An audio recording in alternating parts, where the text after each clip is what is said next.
Human போடியமுடன் இணைந்து MTR restaurants, Mysore and Udupi மற்றும் மையா பப்ளிஷிங் வழங்கும் section 302 A Tamil True Crime Podcast.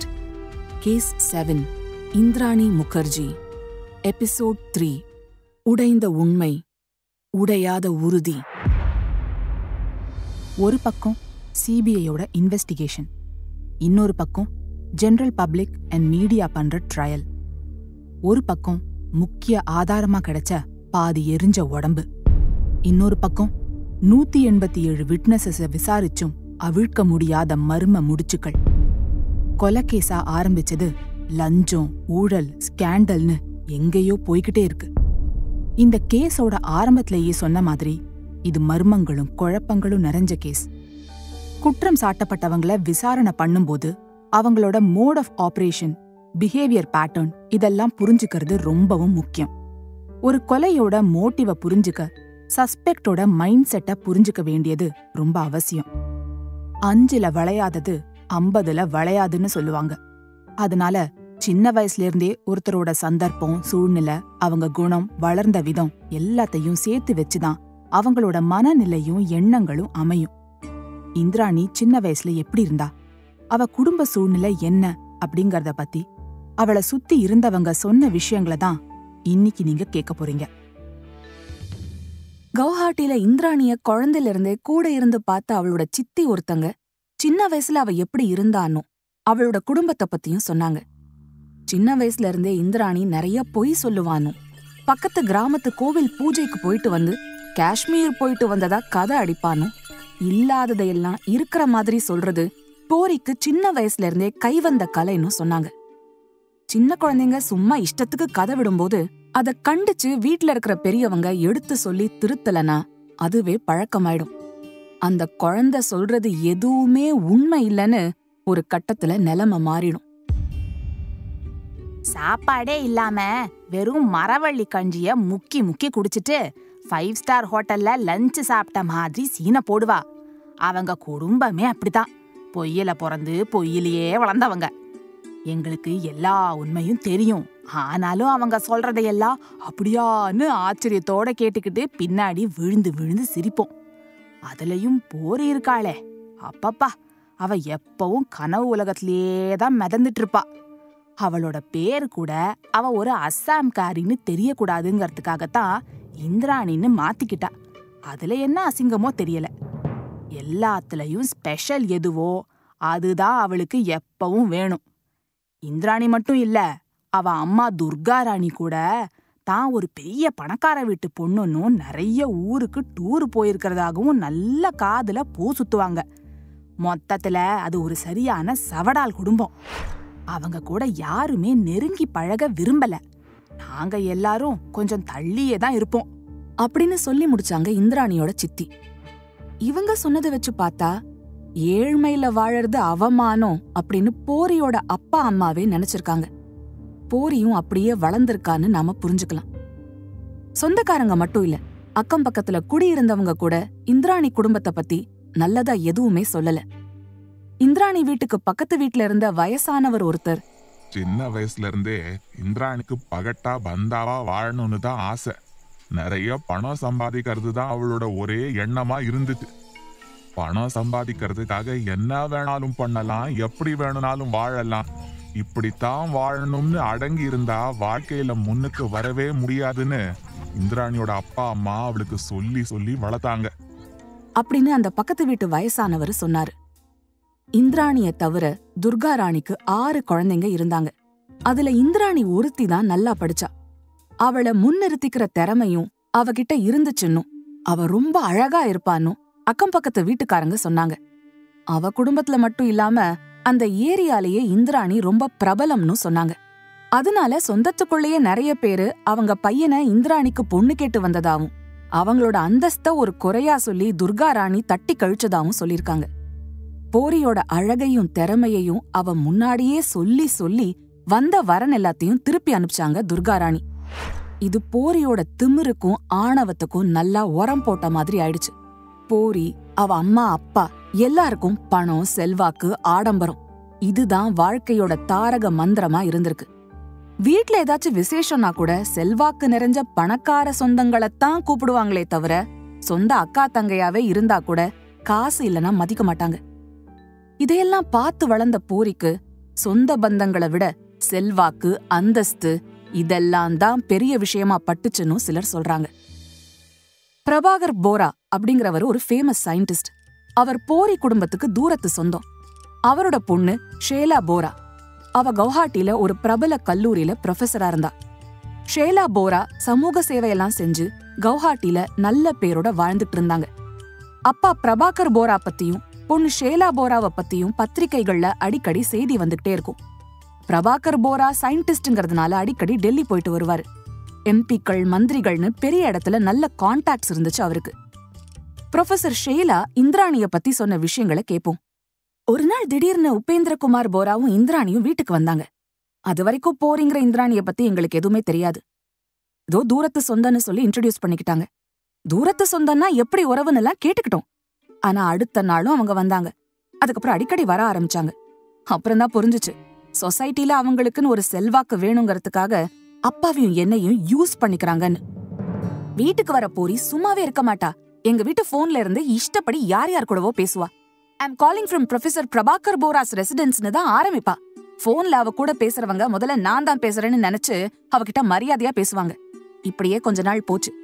ஒரு கட்டத்துல எங்க அம்மாக்கு இதெல்லாம் சகிச்சுக்கவே முடியல. இஷ்டத்துக்கு கிச்சனுக்குள்ள நுழைஞ்சு அவளுக்கு வேணுங்கிறத எடுத்துக்கிறதும், அக்கம் பக்கத்து கடையில எங்க அப்பா பேரை சொல்லி பொருட்களை வாங்குறதுமா இருந்தா. மொத்தத்துல சின்ன பொண்ணா இருக்கும் போதே பணத்துக்காகவும் ஆடம்பரத்துக்காகவும் என்ன வேணாலும் செய்வா. எங்க ரிலேஷன்ஷிப்பை மிஸ்யூஸ் பண்ணி பல பெரிய மனுஷங்களோட பழக ஆரம்பிச்சா. ரொம்ப டிராமா பண்ணுவா. அவ அப்பா உபேந்திர போராவோட எங்க வீட்டுக்கு வந்து தங்குவா. ஆனா அவ ட்ரெஸ் எல்லாம் எடுத்துட்டு வர மாட்டா. என்னோட புடவை, சல்வார் அதெல்லாம் தான் போட்டுப்பா. நான் பார்ட்டிக்காக வாங்கி வச்சிருக்கிற காஸ்ட்லியான ட்ரெஸ் எல்லாம் கூட எடுத்து போட்டுப்பா. திரும்ப வீட்டுக்கு போகும்போது என் ட்ரெஸ்ஸ கையோட எடுத்துட்டு போயிடுவா. ஆனா அவ வீட்ல அதெல்லாம் டெல்லியில வாங்கினதுன்னு கதை விடுவா. அவங்க அம்மா ஒரு தடவை என்னோட ட்ரெஸ்ஸை என்கிட்டயே காட்டி என் பொண்ணு டெல்லி போனப்போ வாங்கினது எப்படி இருக்குன்னு கேட்டு பீத்திக்கிட்டாங்க. ஆனா எனக்கு தெரியுமே அது என்னோடதுன்னு. இதெல்லாம் பார்த்த எங்க அம்மாவுக்கு அவங்கள சுத்தமா பிடிக்கல. அவங்கள எதுக்கு நம்ம வீட்டுக்குள்ள விடுறீங்கன்னு அப்பா பிரபாகர் கிட்ட சண்டை போடுவாங்க. இந்திராணியோட அப்பா உபேந்திரகுமார் போரா தேஸ்பூருங்கிற பகுதியில இருக்கிற குக்கிராமத்தை சேர்ந்தவர். போரியோட அம்மா துர்கா ராணியும் லக்ஷ்மிபூருங்கிற குக்கிராமத்தை சேர்ந்தவங்க தான். உபேந்திராவோட அப்பா தேஸ்பூர்ல சாதாரண ஒரு போஸ்ட் மாஸ்டர். அவர் கூட பிறந்தவங்க 5 பேர். எல்லாருமே கூலி வேலை செஞ்சுதான் பொழப்ப நடத்தினாங்க. அந்த ஊர்லயே இருந்த ஒரு வியாபாரி, உபேந்திரா ஃபேமிலியே ஃப்ராடு, பொய் சொல்லவும் ஏமாத்தவும் கொஞ்சம் கூட தயங்க மாட்டாங்க. தேஸ்பூர் குக்கிராமத்துல வருமானத்துக்கே வழி இல்லாதப்போ சுள்ளி பொறுக்கியும் கிழங்கு வித்தும் தான் வாழ்க்கை நடத்தினாங்க. நான் ஷில்லாங் போய் ஒரு கடையில வேலை பண்ணி கொஞ்சம் கொஞ்சமா பணம் சேர்த்து ஒரு கணிசமான தொகையை சேர்த்து என் அப்பாவுக்கு ரெஜிஸ்டர் போஸ்ட்ல அனுப்பினேன். வீட்டுக்கு பண கவர் வந்தப்போ கவர் மேல தேஸ்பூர் போஸ்ட் ஆபீஸ் முத்திரை இருந்துச்சான். ஆனா நான் வச்சிருந்த பணம் உள்ள இல்ல, கவர் காலியா இருந்துச்சு. எங்க அப்பா என் பையன் ஷில்லாங்ல இருந்து பணம் அனுப்புறேன்னு சொல்லியிருக்கான், வந்தா என்னை கூப்பிடுன்னு உபேந்திராவோட அப்பா கிட்ட சொன்னாராம். அப்புறம்தான் கவர்ல மறுபடியும் ஒரு தடவை சீல் குத்தப்பட்டிருக்கிறத எங்க அப்பா கவனிச்சாரு. உபேந்திரா அப்பா ஊருக்கு வர கவரு, போஸ்ட், லெட்டர்னு எல்லாத்தையும் பிரிச்சு பாப்பாருன்னு தெரியும். ஆனா பணத்தை திருடுவாருன்னு நாங்க யாருமே எதிர்பார்க்கல அப்படின்னு சொன்னாரு. இந்திராணிய பத்தியும் அவ குடும்பத்தை பத்தியும் இன்னும் சில சொந்தக்காரங்கள்லாம் சொன்ன விஷயங்கள் அதிர்ச்சியத்தான் கொடுக்குது. இந்திராணியோட அப்பா உபேந்திராவையும் அம்மா துர்கா ராணியையும் அவங்க கல்யாணத்துக்கு முன்னாடில இருந்தே நல்லா தெரியும்னு சொன்ன ஒரு உறவுக்காரர் போரியோட அப்பா உபேந்திரா இல்லன்னு சில பேர் சொல்றதாவும், அது உண்மை இல்ல, போரி உபேந்திராவோட பொண்ணுதான்னு உறுதியா சொன்னாரு. உபேந்திரா போரிய ஒரு தேவதை மாதிரி தான் பாத்துக்கிட்டாராம். அக்கம் பக்கத்துல இருக்கிற ரோட் சைடு ரோமியோஸ் யாரும் அவளுக்கு தொல்லை கொடுத்துடக்கூடாதுன்னு தினமும் அவளை ஸ்கூலுக்கு கொண்டு போய் விட்டு திரும்ப கூட்டிட்டு வருவாருன்னு சொன்னாரு. அவரு ஒரு மாதிரி ஃப்ராடு தான், ஆனா பொண்ணு விஷயத்துல அவர் ஒரு நல்ல அப்பாவா தான் இருந்தாருன்னு சொன்னாரு. இன்னொரு உறவுக்காரரு, இந்திராணி சின்ன வயசுல இருந்தே திமிரு பிடிச்சவனும் யாருக்கிட்டையும் அன்பா நடந்துக்க மாட்டா, பெத்த அப்பா அம்மா கிட்டயே பாசத்தை காட்ட மாட்டா, சரியான சந்தர்ப்பவாதி, கிடைச்ச டைம்ல எல்லாரையும் மேனிபுலேட் பண்ணுவான்னு சொன்னாரு.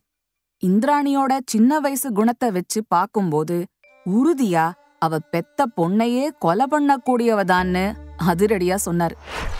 சின்ன வயசுல நிறைய பசங்களோட போரி சுத்துவான்னு, பாய் ஃப்ரெண்ட்ஸ அடிக்கடி மாத்திக்கிட்டே இருப்பான்னு சொன்னாரு. ஷில்லாங்குக்கு படிக்க போறதுக்கு முன்னாடி பிஷ்ணு பிரசாத் அப்படின்னு ஒரு பையன் அவளோட பாய் ஃப்ரெண்டா இருந்தான். இப்போ கவுஹாத்தில வக்கீலா இருக்கிற பிஷ்ணு பிரசாத் தான் இந்திராணியோட ஃபர்ஸ்ட் ஹஸ்பண்ட் அப்படின்னு ஒரு வதந்தி பரவிச்சு. அந்த வதந்தி உண்மை இல்லன்னு, அவங்களுக்கு கல்யாணம் நடக்கலன்னு, கிட்டத்தட்ட 3-4 மாசம்தான் அவங்களுக்குள்ள ஒரு அஃபேர் இருந்ததாவும் சொல்லிருக்காரு ஒரு பேட்டியில. இப்படி கண்ணு காது மூக்கு வச்சு இந்திராணியோட வாழ்க்கைய பத்தி வம்பு பேசுற நிறைய பேர் இருக்காங்க. படிப்பை முடிச்சுட்டு மறுபடியும் அப்பா அம்மா கிட்ட திரும்பி வந்தப்போ அங்க என்ன நடந்துச்சுன்னு இந்திராணி இருந்த வீட்டுக்கு பக்கத்து வீட்டுல குடியிருந்தவர் ஒருத்தர் சொல்றாரு. 1987ல ஒரு பையனோட வீட்டுக்கு வந்தா போரி. அந்த பையனை அவ பப்ளுன்னு கூப்பிட்டான்னு நினைக்கிறேன். அவனை அவளோட லவ்வர்னு இன்ட்ரடியூஸ் பண்ணிக்கிட்டா. அந்த பையனோட உண்மையான பேரு சித்தார்த்தா தாஸ். அப்ப இந்திராணி கர்ப்பமா இருந்தா. சித்தார்த்தா தாஸ் பணக்காரெல்லாம் கிடையாது. அவன் அப்பாவை எனக்கு தெரியும், சாதாரண பொட்டி கடைக்காரர் தான். ஆனா சித்தார்த்தா தாஸ் பெரிய பணக்காரன்னு அவ வீட்டுல சொல்லியிருக்கா போரி. ஆனா பார்க்க நல்லா டிப்டாப்பா ட்ரெஸ் பண்ணியிருந்த சித்தார்த்தா தாஸ பணக்காரன்னு ஈஸியா நம்பிடலாம். கொஞ்ச மாசம் கழிச்சு அவனோட ஹோண்டா மோட்டார் பைக்ல போரியும் சித்தார்த்தாவும் ஊர் சுத்துனாங்க. கூடவே அந்த கை குழந்தை ஷீனாவையும் பைக்ல வச்சுக்கிட்டு சுத்துவாங்க.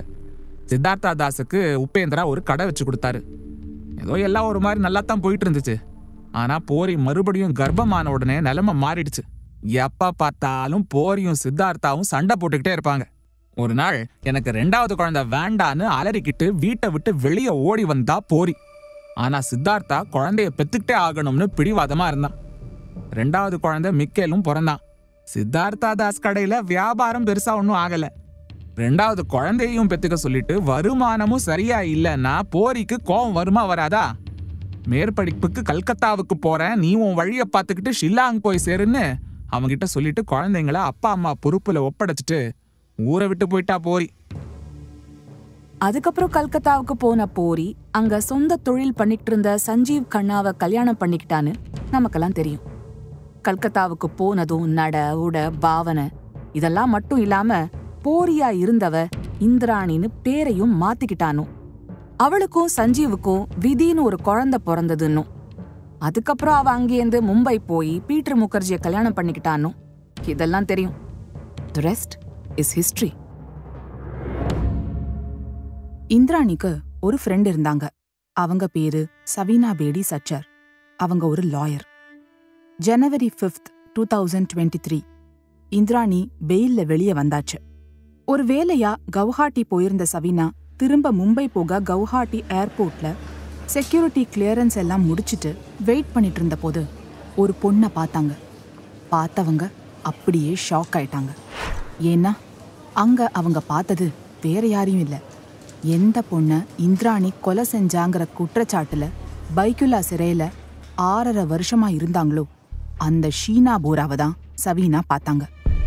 சவீனாவுக்கும் இந்திராணிக்கும் சுமார் 20 இயர்ஸ் ஃப்ரெண்ட்ஷிப்.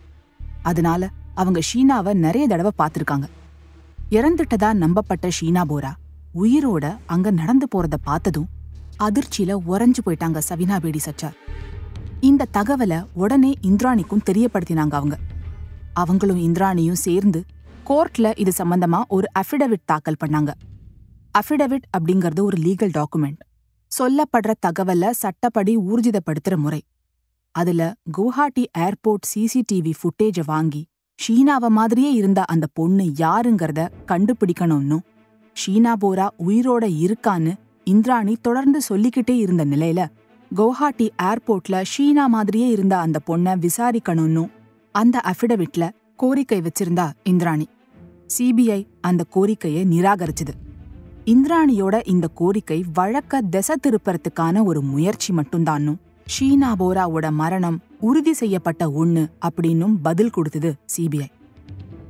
ஆனா ஒரு நிரபராதி கூட தண்டிக்கப்படக்கூடாதுங்கிற அடிப்படை நம்பிக்கையில உறுதியா இருந்த இந்திய சட்ட அமைப்பும் நீதித்துறையும் இந்திராணி நிரபராதியா இருக்கலாமோங்கிற பார்வையில சிபிஐ சொன்னதை நிராகரிச்சுட்டு சவீனா ஏர்போர்ட்ல பார்த்த அந்த பொண்ணோட சிசிடிவி ஃபுட்டேஜ கோர்ட்ல சமர்ப்பிக்கணும் அப்படின்னு உத்தரவிட்டாங்க.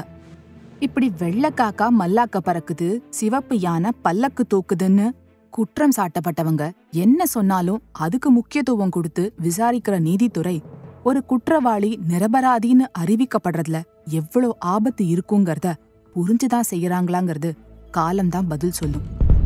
இந்திராணியோட அஃபிடவிட்ட விசாரணை செய்யணும்னு வழக்க விசாரிச்ச சிறப்பு நீதிமன்றம் உத்தரவு போட்டுது. சிறப்பு நீதிமன்ற நீதிபதி SP Nayak Nimbalkar airports authority of India கிட்ட ஜனவரி 5 ஈவினிங் 5லேருந்து 6க்குள்ள போர்டிங் கேட் நம்பர் 5ல கவர் பண்ணப்பட்ட CCTV ஃபுட்டேஜை ஒப்படைக்க சொல்லி உத்தரவிட்டார். தொடர்ந்து CBI இந்திராணியோட அஃபிடவிட் விசாரணைய திசை திருப்ப எடுத்த முயற்சிதான்னும் ஷீனா போரா கொல்லப்பட்டதா அவளோட அப்பாவும் சகோதரன் மிக்கேலும் ஏற்கனவே சாட்சி சொல்லிட்டாங்கன்னும் சம்பந்தப்பட்ட மற்ற குற்றவாளிகள் எல்லாருமே அப்ரூவரா மாறிட்டாங்கன்னு சொன்னாங்க. ஆனா நீதிபதி நிம்பால்கர் CBIயோட வாதத்தை பொருட்படுத்தவே இல்ல. இந்திராணி ஷீனா உயிரோட தான் இருக்கான்னு சொல்றதாலையும் ஷீனாவ மாதிரியே ஒரு பொண்ணு இருக்கிறதா CCTV ஃபுட்டேஜ்ல ரெக்கார்டு இருக்கிறதுனாலையும் உண்மையை நிரூபிக்க இந்திராணிக்கு ஒரு வாய்ப்பு கொடுத்தே ஆகணும் அப்படின்னு சொன்னாரு. இதை தொடர்ந்து CCTV ஆதாரங்களை கைப்பற்றுற வேலை நடந்தது. பொதுவா டாக்டர் கிட்டையும் வக்கீல் கிட்டையும் பொய் சொல்லக்கூடாதுன்னு சொல்வாங்க. ஆனா தன்னோட லாயர்களை நம்பாம தானே தன்னோட குறுக்கு புத்தி மூலமா ஒரு வழக்க திசை திருப்பக்கூடிய அளவுக்கு திறமையோட இருக்காங்களே, அவங்க ரொம்பவே ஆபத்தான குற்றவாளிகள்.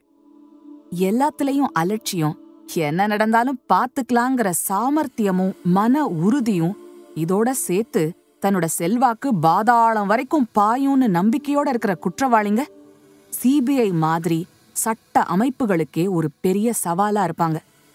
இந்திராணி முகர்ஜி அப்படி ஒரு ஆளு. ஜெயிலேயே ராணி மாதிரி தான் இருந்தா.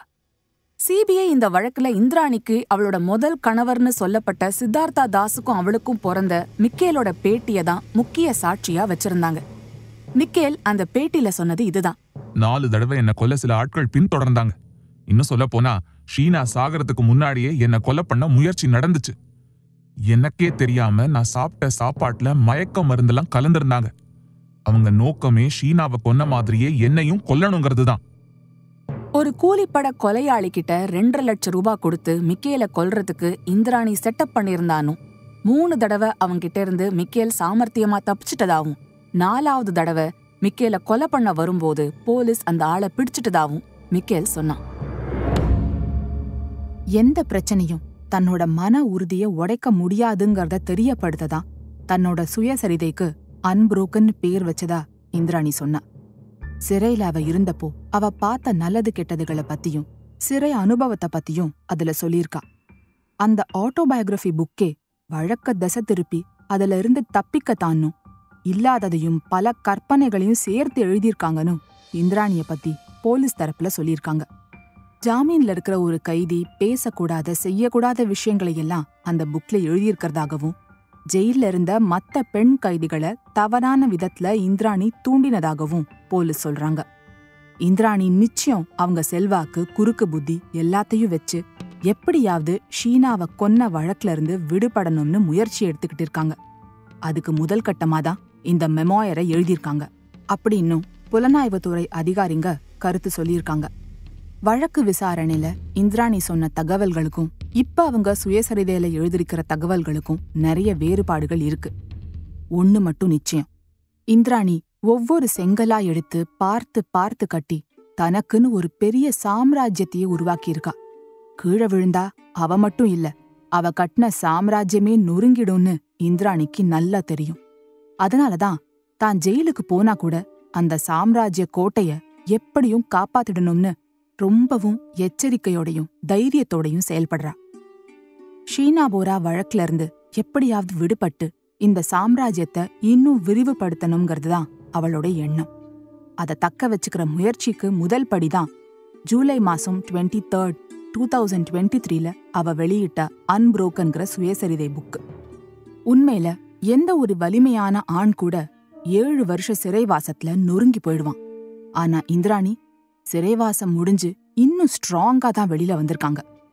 பெத்த பொண்ண கொலை பண்ண ஒரு அம்மாங்கிறத தாண்டி இந்திராணியோட போராட்ட குணம், சட்ட ரீதியா தன்னோட வழக்க தானே டீல் செய்யறது, போலீஸையே திணற அடிக்கிறதுன்னு ஒரு பெரிய அரசியல் தலைவர் மாதிரி இந்திராணி செயல்படுறத பார்க்கும்போது நம்மள மீறி ஒரு பிரமிப்பு வரதான் செய்யுது. இந்திரா காந்தி, பெனாசிர் புட்டோ, ஜெயலலிதா இவங்கள்லாம் கைது செய்யப்பட்டப்போ ஒருவித நிதானத்தோட கம்பீரமாதான் சிறைக்கு நடந்து போனாங்க. பெண்களால தான் அந்த மாதிரி இருக்க முடியுமோ? ஆண் தலைவர்கள் அழுது ஆர்ப்பாட்டம் செஞ்சு நெஞ்சு வலின்னு ஆஸ்பத்திரியில சேர்த்து அமக்களம் பண்ணிதான் அதுக்கப்புறம் சிறைக்கு போயிருக்காங்கன்னு கதையெல்லாம் இருக்கு. ஒரு உயிரை அழிக்கிறதுக்கு பெருசா வலிமை தேவையில்லை, அதை உருவாக்கறதுக்கு தான் தேவைங்கிறதுனாலதான் பெண்களுக்கு வலிமை ஜாஸ்தியோ? இந்திராணி எழுதின அன்புரோக்கன்ல எழுதப்பட்ட விஷயங்களை எந்த பொண்ணும் வெளியில சொல்ல தயங்குவா. அந்த விஷயங்கள் எவ்வளோ தூரம் உண்மை, எவ்வளோ தூரம் பொய்ன்னு சந்தேகம் வந்தாலும் அதுல எழுதப்பட்டிருக்கிற விஷயங்கள் பரபரப்பையும் திகைப்பையும் ஏற்படுத்துது. அன்புரோக்கன், த அன்டோல்ட் ஸ்டோரி. இந்த புத்தகத்தோட ஆரம்பத்திலேயே இந்திராணி சொல்றது என்ன தெரியுமா?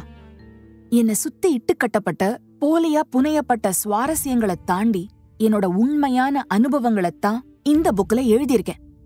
This is not my version of the story. This is the truth.